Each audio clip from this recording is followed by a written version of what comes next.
Hello and welcome to another live coaching. It is a Sunday morning here in Hawaii, and I was expecting it to be windy today, but the trees are not moving that much, so I'm not sure if we're going to have wind or not. Uh, did you sail this week, though? Did you sail this week? That is the question. I had a few days on the water. I've been really busy with other things, so I've missed a few sessions that were good. But I've also had a few good sessions. So this week has been windy and wavy on Maui, and so I've been getting in the water. Not as much as I would normally do if I was less busy, but still, it's been fine. Maui is one of these special places where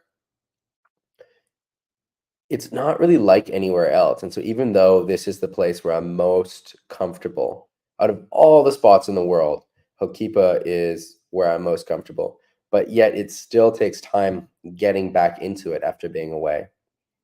And it's just, yeah, it's funny how that works. So I, s- I mean, I'm sailing fine, but I'm still not 100% confident, which I will be in a few days. Here's a little video from one of my sessions. Let me load it up. Um, because we were talking about aerials last week. And so here is an aerial from one of my sessions. And like I said, I'm not super confident, and the waves were pretty big this day.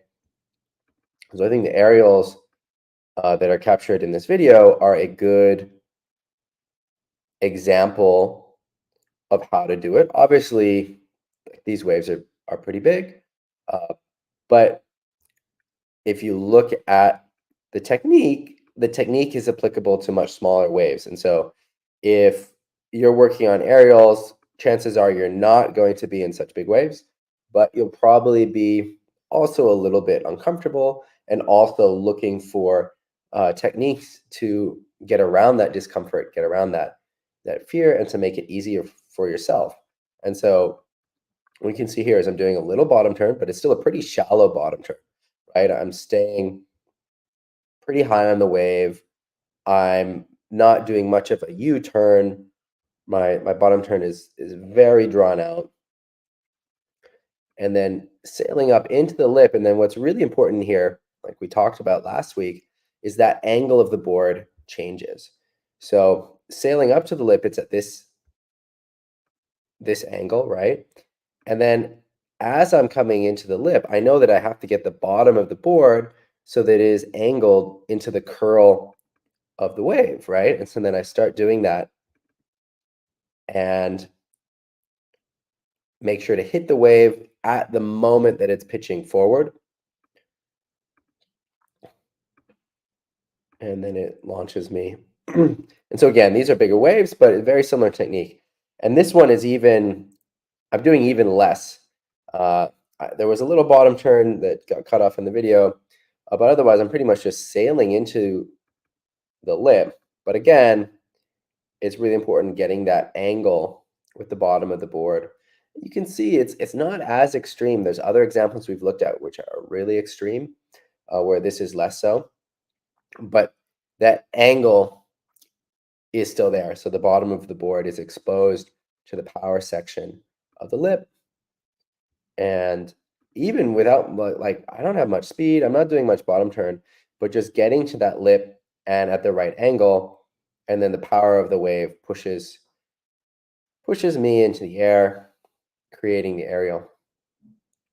Um, I like these examples, yeah, even though the waves are bigger than what you'll probably be used to, because I wasn't totally comfortable. And so it's going to be a similar technique for you, even in the smaller waves when you're starting to do aerials. All right, let's get to the chat. Axel's here. He had a wind skate session. Not enough for proper laydown 360s, but a bit scary. Greg is here. Good evening, Greg. No sailing. Matt. Hello. Chris, stop. Santa Cruz, it was windy on Tuesday. Nice. Mark, also no wind this week. No wind in Denmark either. Suna, looking for Moan. Moan is, Moan is one of the jewels of Europe. We've got Tomas here. Ragnar. Hello, Ragnar. He's longing for a trip. Pozo over Easter, maybe? Greg has a question. Do I leave my backhand on the boom, back on the boom for an aerial? It kind of depends. Often, yes. Sometimes not. We can go back on the video and see what I do in those specific situations. I think it's safe to leave it pretty far back, except when then the sail's pulling too much and then you need to bring it forward. So in really offshore winds, you're going to probably move the hands farther forward, and more onshore winds, you're going to keep a really wide grip. Joe, we've got Joe in the chat. He had one session this week, came through stronger than forecasted, and it was a bonus. Yeah, I love it when that happens. And there's two aspects to it, right? Especially when there's different spots when you go to, and then the spot that you go to gets a better forecast, or better than was forecasted, and better what everyone else thinks. And then not only do you get that really good session, but then you feel like you're a forecasting god and everyone else isn't. Definitely feels good. Definitely feels good. Nicolas, nothing in Paros either. Hello, Nicolas. All right, let's check this aerial again, and then so am I moving my hands?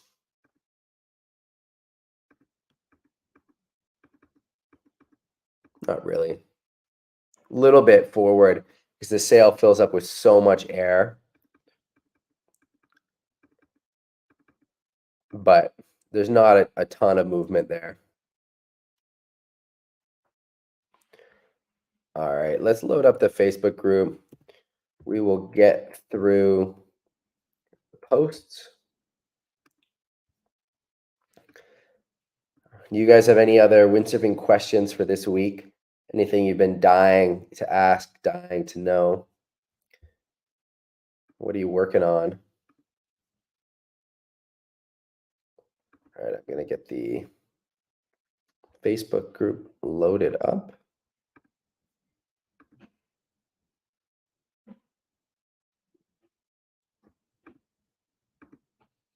There we go.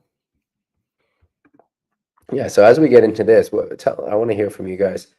What's been going on in your windsurfing life? And if you're not windsurfing, are you doing anything related to windsurfing? Are you watching windsurfing footage? Are you looking at photos? Are you doing, even if it's not explicitly windsurfing related, are you doing training in the gym or on the bike? All right, we've got first up some video from Samuli. Samuli recently went to Cape Town. He was in Cape Point. Forward loop practice from sunset, and he knows his forward development points, but he finds it hard to look back and get his front hand straight, even when he's really thinking about it. If you slow-mo the forward video, you can see that the rotation initiates decently, but in the end, it seems to stop before he hits the water. All right, so does that mean we've got a wave riding video and a forward video? Okay, let's watch the forward video first, and then we'll get into the wave riding. Let's make this nice and big. Yeah. All right, Samuli going out, charging. Okay. So what do you guys think? What does the chat think here? So pumping up for speed. It's hard to tell exactly how much speed you have, Samuli. The more speed you have, the easier all of these things are. Let's break this down as you're going to the ramp. So you're pumping for speed. I like that. You're going off the ramp, pushing everything up like that. It looks like you're extending that front arm in the beginning, but then you're pulling everything in. And it's hard to tell how much you're looking around with the head, and also hard to tell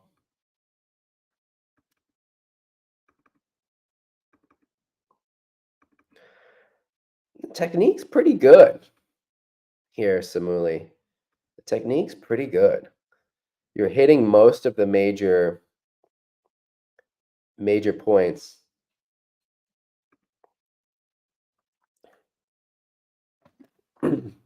This one's a little tricky to analyze from this angle, because from this angle, it looks like you're really getting a lot of the points. We see this front hand moving back. You're pumping for speed. The backhand seems to be pretty far back on the boom. You're extending.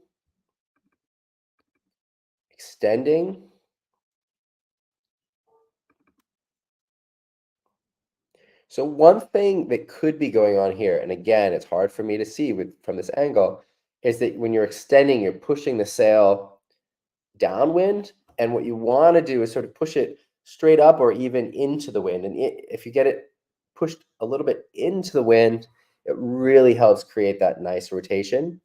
And it's hard for me to tell which direction you're pushing it up. It looks like you're pushing it maybe slightly downwind, and you want to bring it actually more across, so that the sail is going into the wind. And then, okay, you're pulling in. Look, you are looking back. That front hand.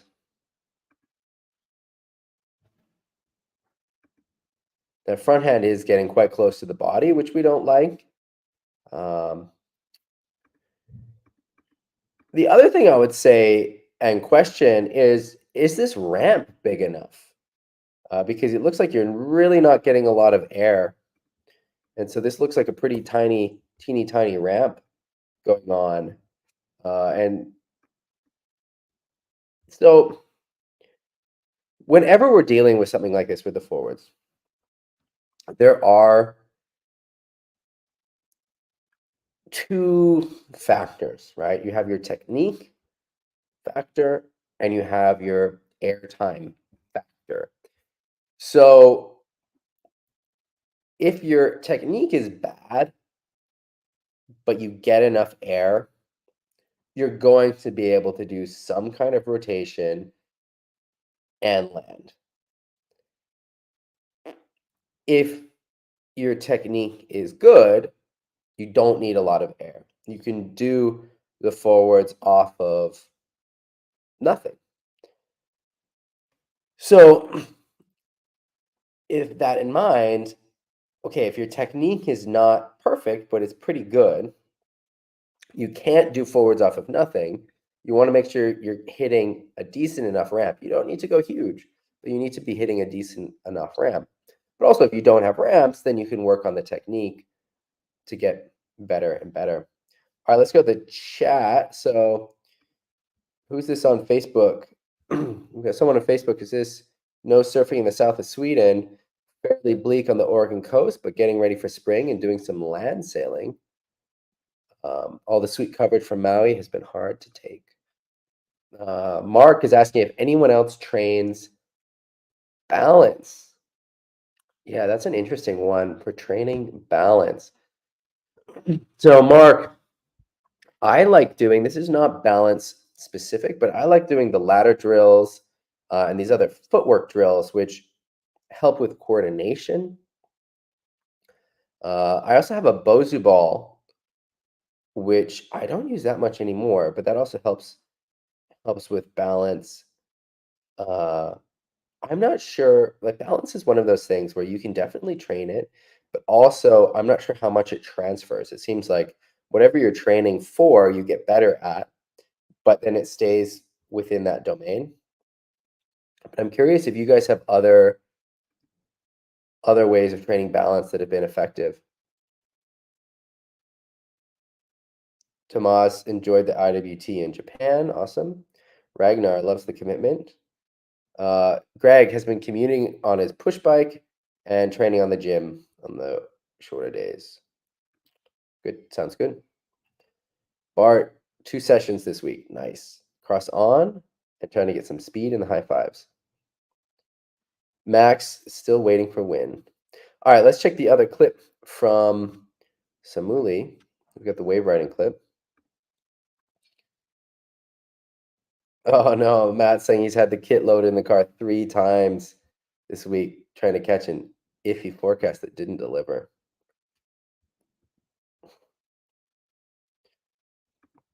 I think skateboarding can be good to learn.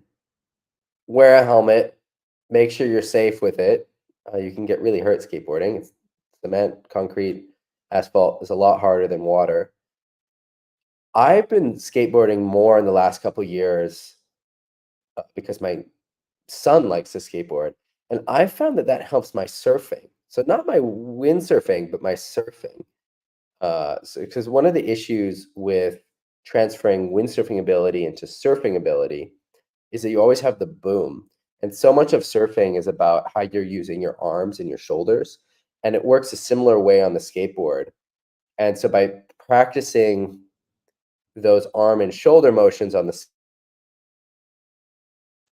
when I get on the surfboard, I'm able to do quite a bit better. So I don't know if that's helpful for you guys, but it was definitely interesting for me. So I have a surf skate, but it's one of the less radical ones. So it's the least turny of the surf skates, and I ride it in the ramps. And yeah, the surfing really helps. Facebook, we've had a couple sessions in and around Cape Town before heading north again. Awesome. Nicholas is saying the exercises on the Indo board help a lot. I've never owned an Indo board. I've been on them, but I've never owned one, so I can't comment on how useful it is over time, but definitely could help. Axel has no wind in northern Germany, so there's no sailing, obviously. All right, let's get into this wave ride from Smoothie. I'm going to make it full screen. We'll come back to the comments in a minute. So if you want to make a comment, make it now, and I'll get to it after this wave ride analysis. All right, so this is Cape Point from Samuli's recent trip there. Going down the line, little cutback, little slow motion. All right, let's see. Lots of turns on this wave. I like how active you are. All right, we're just replaying the whole thing. All right, let's go through this step by step. All right, we're dropping down, getting low before you go. Like to see it, low before you go. Let's go back to the beginning. Hold on. Let's go back to the beginning. See where, Samuli, you're getting low. All right, so we're getting low. So you could stay a little higher on the wave before you drop in. We're coming quite far in front of the wave. And then on the bottom turn, what we really want to focus on, all right, so we're getting low, but we really want to get low before the turn, because if you're getting low in the turn, then you're taking away power from the board. If you get low before the turn, then you can push off of that low stance to put power into the board, right? So get low before you go is crucial. If you get low after you go, you're not only is it harder to remember, but also you're taking away power from the turn. So we want to get low a little bit earlier and then really lean into this gap. So the gap,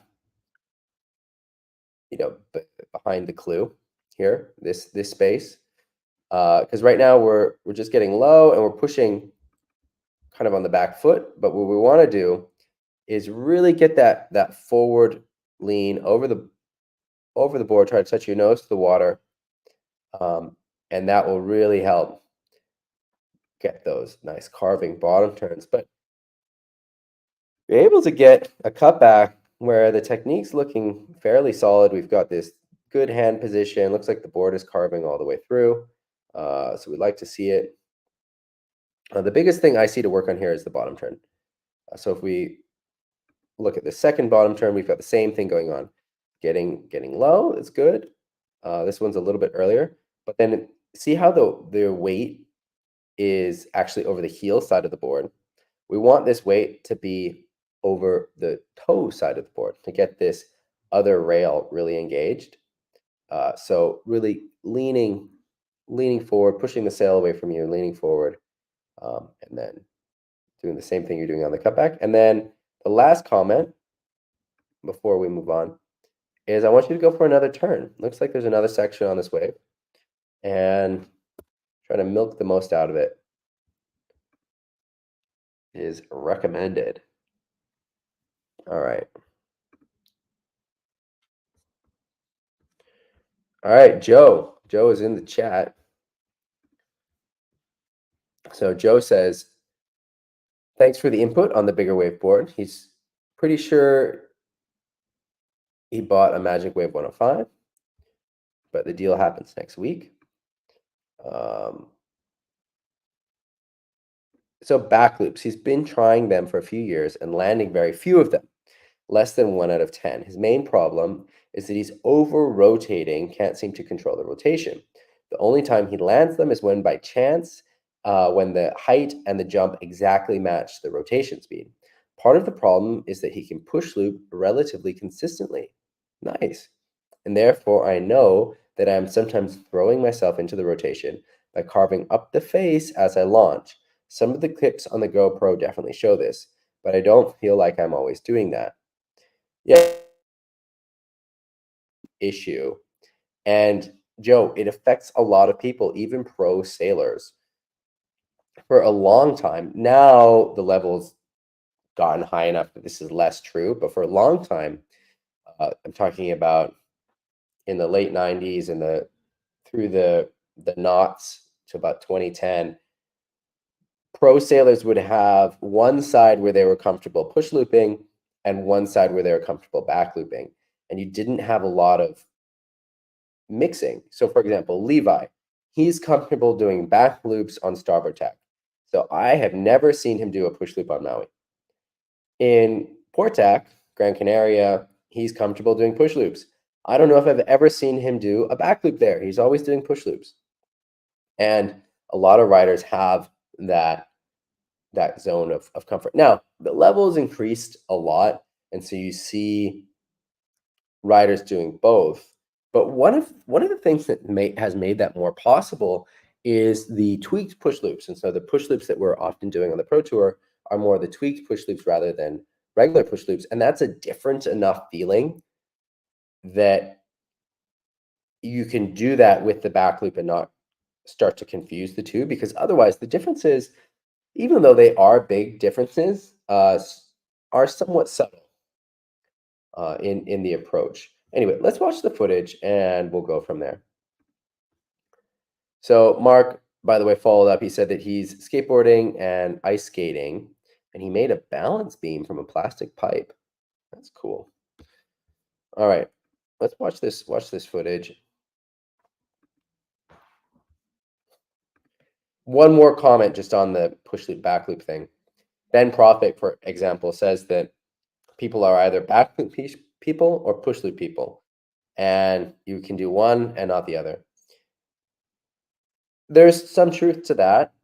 It's not entirely true. For example, me on starboard tack, I am comfortable doing both push loops and back loops. It's not a big difference. Port tack, I'm more comfortable doing. I can do both. I'm more comfortable doing back loops than push loops. So like this is pretty close to a push loop rotation.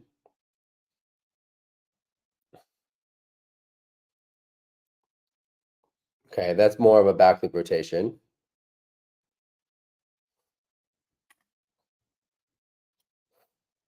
It's also more of a back loop rotation, even though it's over rotated.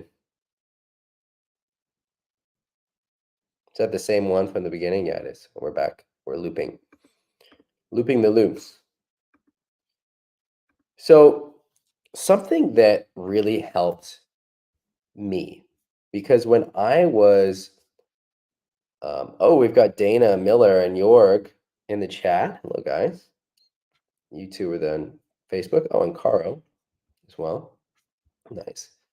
All right, so something that really helped me with the back loops and the push loops, because I was more comfortable push looping at first. And similar situation to you. I was landing maybe 1, 2, 3 out of 10 back loops and nailing the push loops every time on stopper tack. And what helped me mentally figure out the back loop was two things that are related. One is on the exit, I thought about sailing really, really downwind. So when I was coming up for the back loop, I wouldn't think about sailing out of it in the same direction that I sailed into it, but instead think that I had to be sailing out of it as if I were sailing really, really downwind. And that is the angle that you want to land back loops, one. And two, it puts your body in the right position. So that same position where you're sailing um, really, really downwind, where you're kind of pushing with your front hand forward, you're pulling in with your backhand, and you're pushing with your front leg to get the nose of the board pointing downwind. That is exactly the feeling of landing a back loop. And so I was looking for that feeling as I'm coming down from the top of the jump. Let me see if I have an example. Might have an example, I might not.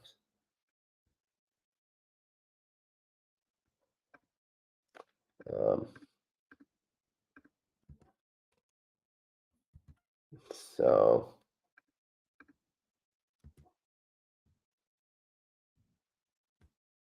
let me see. I'm trying to see if I have an example on my computer. Otherwise, we can go to continent 7 like we always do.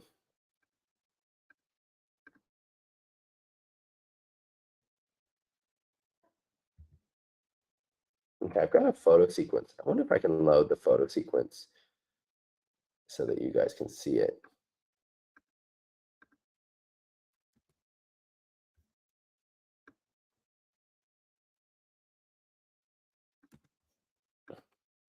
Well, I can just load a video. I'll just load a video. So I'm going to close out of the Facebook group and load a video up of the back loop so that you guys can see exactly what I'm talking about. Then we can go from there. So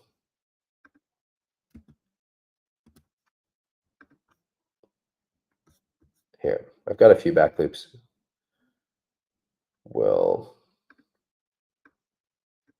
I'll just start putting them in. Okay, so here's the first one. This one's from Madagascar. It's old, but the technique is still the same. So going straight up, right? Straight up. And then at the top of the loop, I'm looking where I'm going to land. Everyone talks about the head, super important. But then watch what happens with the arms and the sail and the body.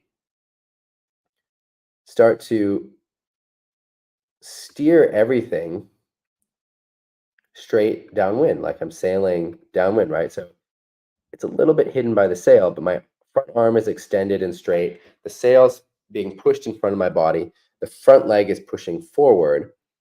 And then I'm landing in that straight downwind position on the nose,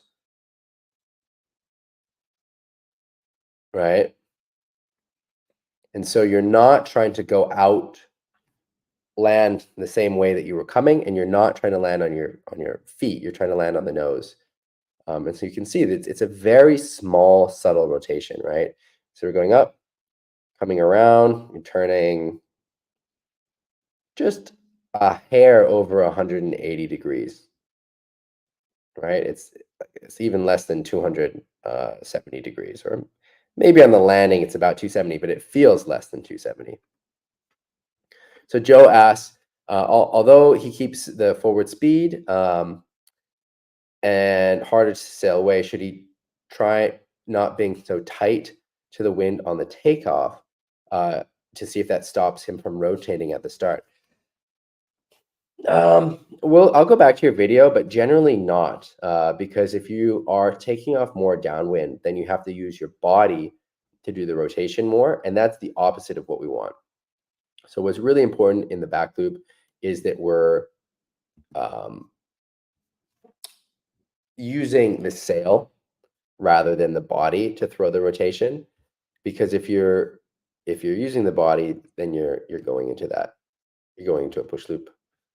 All right, here's another one. Let me load it up.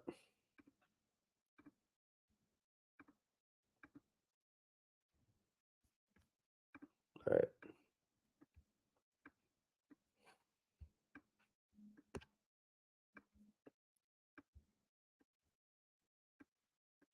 Oh, it doesn't want to load up.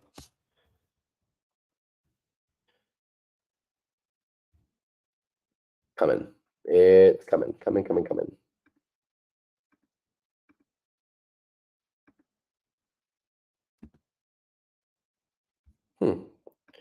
For some reason, the program won't let me load it. Why is that?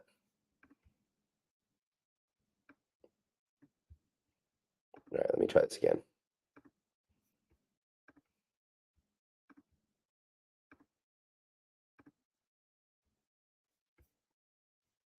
All right, trying again. Different back loop.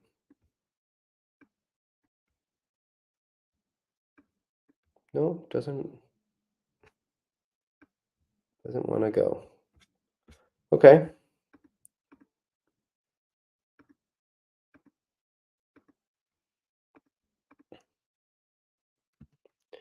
I'll post some pictures on your post. I don't know why this isn't working. Let's get back to the Facebook group. So when you're over rotating and there's a real whip, often that's because it's coming from your body and you're really pushing it. So here, let's get back to the Facebook group. So you saw what I was trying to show with that video. Let's go back now to your video, and then we'll also watch the GoPro.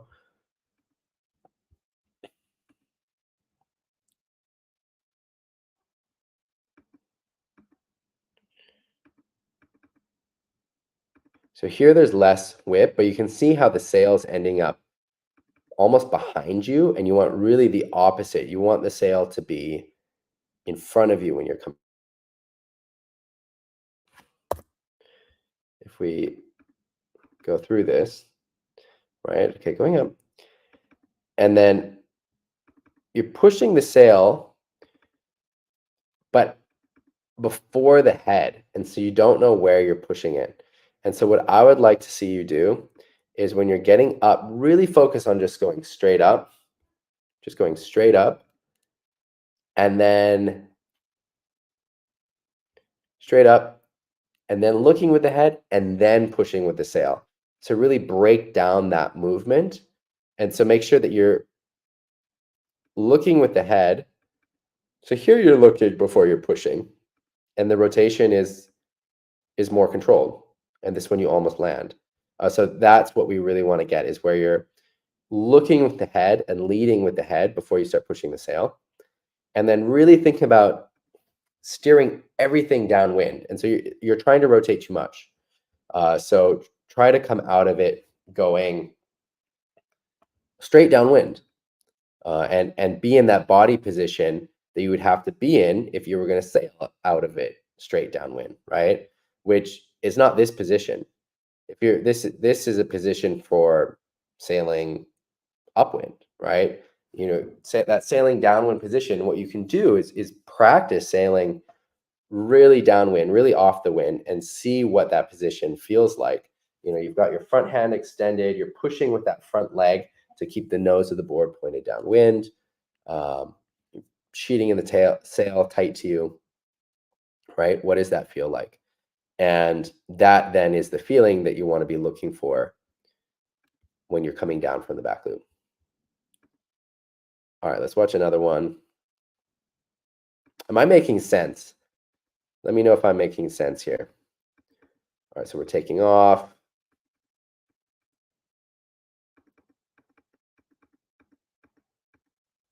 All right, yeah, we're getting a lot of rotation there. All right, so let's break this one down. So this wave doesn't have a lot of shape to it. So you're getting a lot of forward travel. I mean, it looks like it has shape, but you still are getting a lot of forward travel for some reason. We really want to be thinking about just traveling vertically instead of horizontally.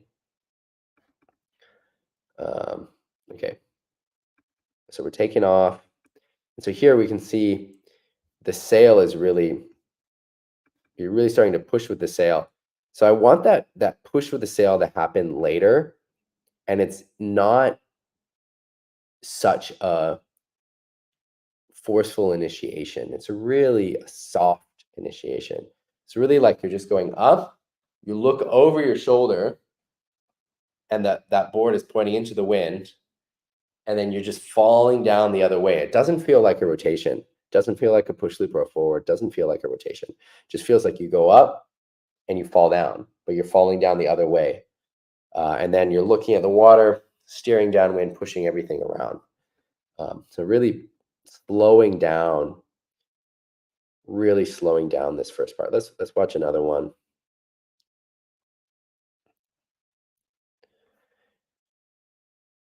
So here, even though it looks closer, this rotation is a little bit farther, and you're really trying to force it because the ramp isn't providing you a lot of height, and you're getting a lot of this forward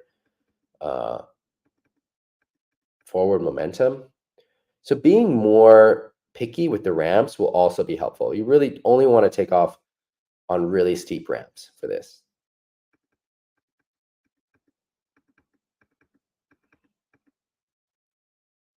So that was a better ramp, but again, you're really starting that rotation before you get to the apex. You're starting to push the sail at the same time as you're turning your head. We want the head to go before the sail. And then you're trying to get into that downwind sailing position and land it sailing downwind. All right, here's another one. Also, a lot of forward momentum. We really want to just be going straight up.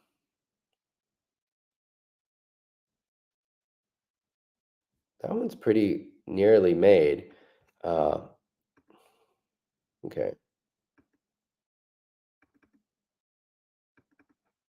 So something that might be helpful, because you're really thinking about this rotation as you're going off the ramp. And we can see that how you're twisting your body and your hips and everything, you're going into the rotation, is really think about just going straight up, trying to get that nose pointed to the sky, into the wind, rather than doing this twist off the ramp. And then when you get to the top, you look over, push the sail.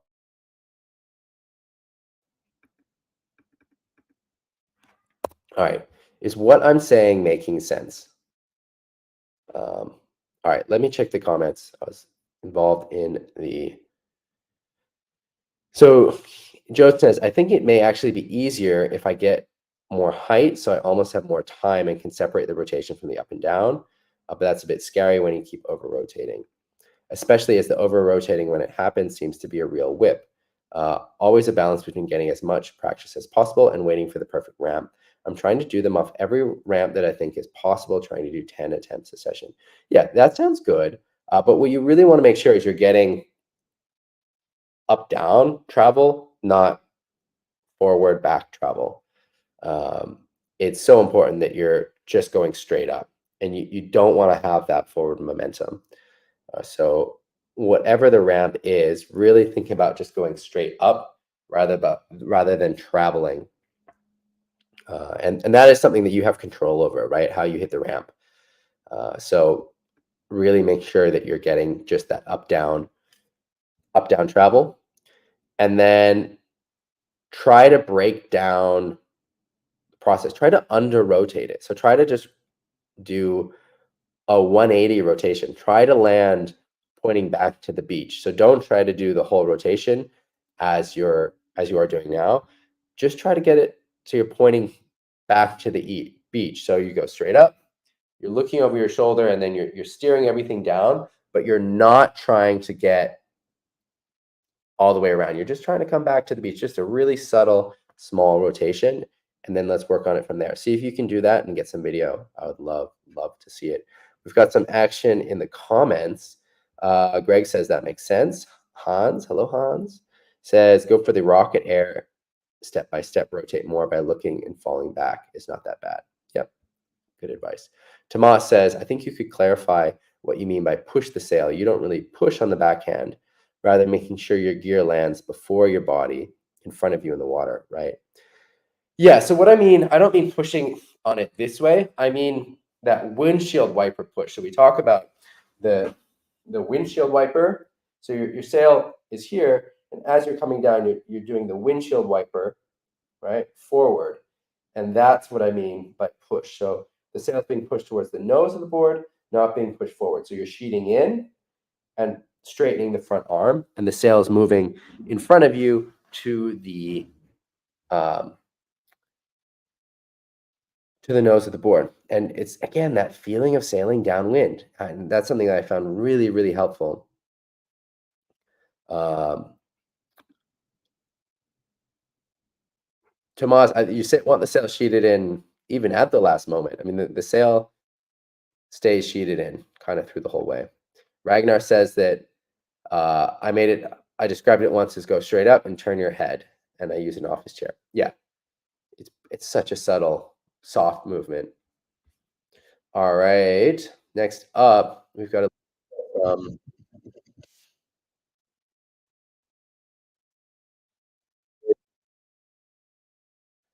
beautiful turns. I love watching Moritz windsurf and Pozo. He's one of my favorite Pozo windsurfers.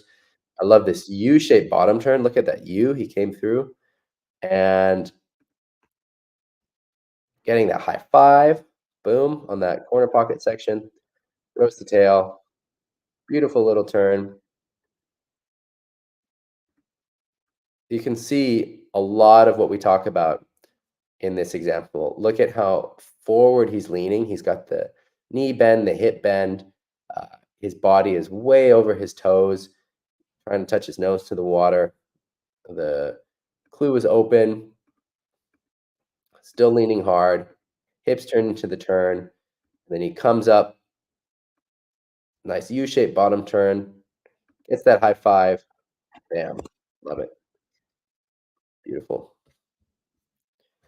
All right, next up, we got another question from Joe. Joe says, so jump tight to the wind, vertical. Don't do anything apart from move head aiming downwind and then windscreen wipe. Yeah, try that. Think about just rotating 180 degrees. So stop trying to think about the rotation as being a full rotation and try to land on your nose. So you're doing that 180 degrees, but not with the board flat. You go up because if you go straight up a little, if you go straight up and then you just follow around down the other way, you're going to land nose first, right? So what we don't want is you go straight up and then you do some kind of spin and then you land on the tail. Hey, Rich. Rich is in the chat. What we want to do, straight up, and then you just fall down the other way, which then naturally allows the nose to come down first. What you don't want to be doing is think about spinning in some way because then you'll land on your tail. So really it's like going up and then just falling down the other way.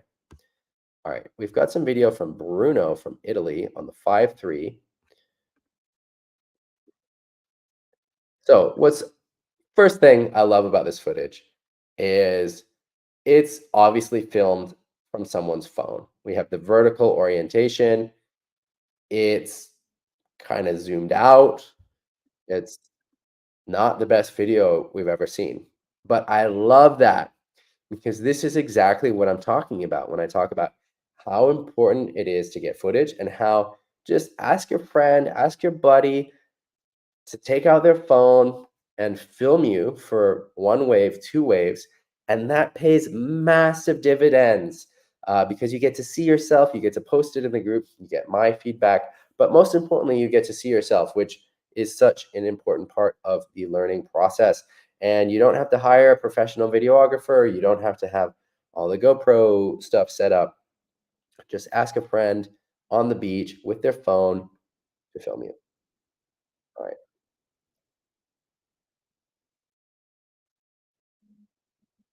Okay. Very active. I like that, Bruno, very active. Okay, so there's a few things going on here. This bonnetum starts more upright than I would like, but you end up here in a very leaned over position. once the clue opens up, and so I don't have a big problem with it, at least from this angle. Maybe from the other angle, I'd see something else. It looks like you might be a little bit too straight in your body. You might want to get lower, so more hip and knee bend. But the main thing that I see is just the placement on the wave. And so if we're looking at what the wave is doing and where you're going, you come out of this bottom turn and there's not much here. There isn't a power section to push you back from. And so you started your bottom turn on a power section, which what is what we like to do. That gives us speed. But then where you're going, there really isn't much, and so you have to really force that cutback uh, around. And then on the second cutback, we mistime the high five just a little bit. Oopsie. There we go. So you're looking here. Where I want you to look and aim is here. So, and you're good enough to hit that section. And you could have done it from this bottom turn. It's just that you're aiming here. I want you to aim higher up on the wave face and try to get that high five. If you had done pretty much the same thing, but aimed for this section, you would have made it. So we've talked about a lot of things. The biggest thing is really just the placement on the wave, and that is true in both of these examples. So now this wave that you've chosen doesn't really offer very much. The other waves look like they're offering more. Sometimes that happens. This spot looks a little bit messy. It's normal. It's totally normal that sometimes you think a wave is going to work and it doesn't. And that happens in places like this where it's a little messy, but it also happens at Hokipa. Happens everywhere. So it's normal. Don't beat yourself up about it. But start paying attention, and the more you pay attention, the less it should happen. It will still always happen a little bit. But for example, if we look at the waves behind, it looks like they are offering a little bit more section in front of you, which is then what would help, right? If you're able to turn on that section. Another way that you could deal with it is going even more upwind. And so if you started your bottom turn later, so instead you were going more upwind and you were bottom turning here where my mouse is, and then you were able to come into this power section, looks like there's a power section there, you would be able to do a better cutback. So just making sure that you're really conscious of where the power sections are is going to be really important. And then second, aiming higher on the wave is also going to be really helpful. All right, let's watch the next video.